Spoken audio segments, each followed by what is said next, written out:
Good day everyone, we are the Group 2 and in this video we will be talking about Malaysia's traditional game Batu Seremban. Specifically, this video will cover the game's origin, its objectives, number of players, court layout of where it can be played, materials that will be needed, its rules, and finally the values of the game. We will also show you a short video of the game itself. So let's start.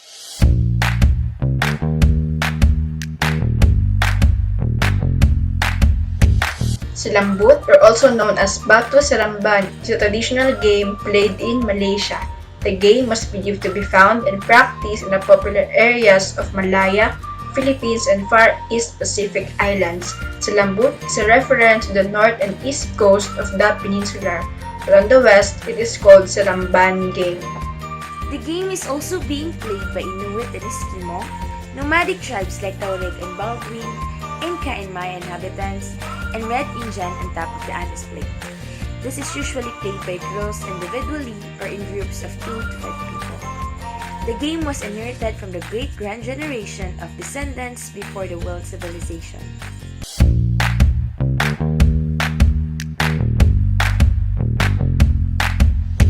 The objective of the game refers to achieving a certain number of victory points before all other players.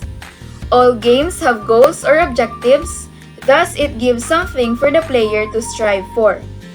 They define what players are expected to accomplish within the rules that defines the structure and boundaries of the game. There are several ways to earn victory points and it provides resolution or sense of accomplishment in the game. The objective of playing Batu Seremban is to toss one stone into the air, grab another on the ground, and catch the first stone before it reaches the ground. As the game progresses, the game becomes increasingly difficult.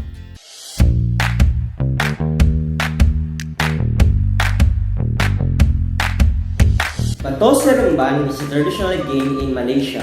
The players sit on the floor and play in turns. It is also called 5 stones, similar to the game jacks. It is usually played by girls individually or with a group of friends of 2 to 5 people. Furthermore, the players are required to toss the stones.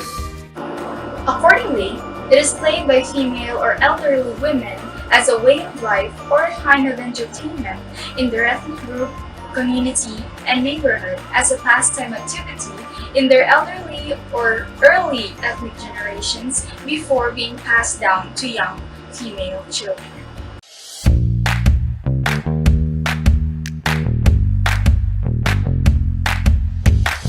Batu Seremban is a traditional Malaysian game played on playgrounds and at home.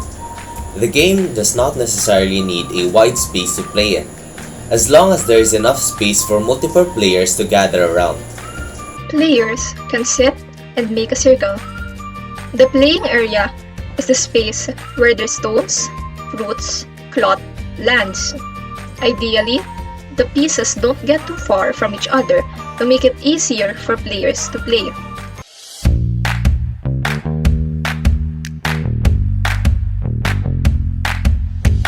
For this traditional Malaysian game, only one kind of material will be needed. The most common material used is 5 stones, but one can use a variety of materials for the game such as small sacks of nuts and rubber seeds.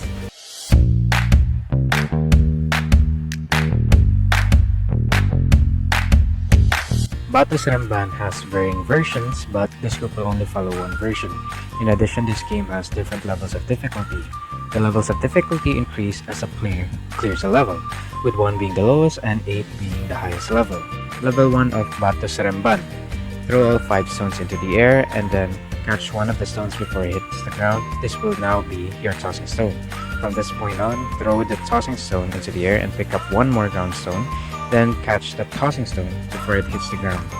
Do the same with the rest of the ground stones. Unless otherwise stated, the caught ground stones can be set aside before picking up more stones. Losing turns.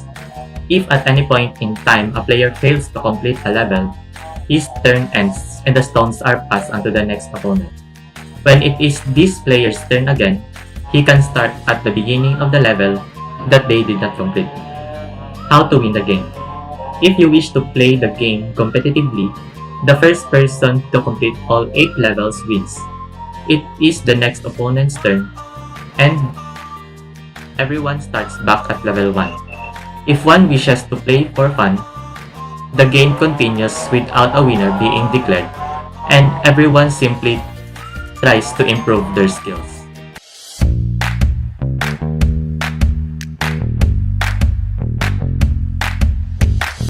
Communication. The game can instill the value of communication to the players as it allows them to develop their social skills when interacting with other players. Self-control. Self-control is an essential value that the players can learn from the game.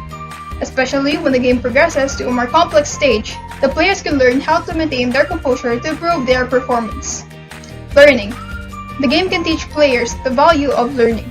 This value is significant as it allows the players to strive for self-improvement and learn from mistakes. Playing this traditional game promotes sportsmanship.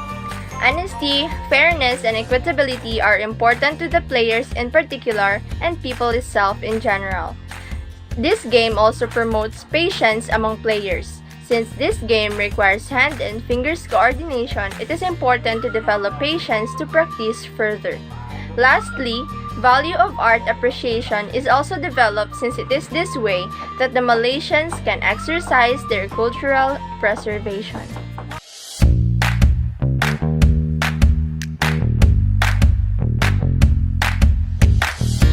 Here we have some sample videos of the Malaysian game Batu Seremban or the Jackstone.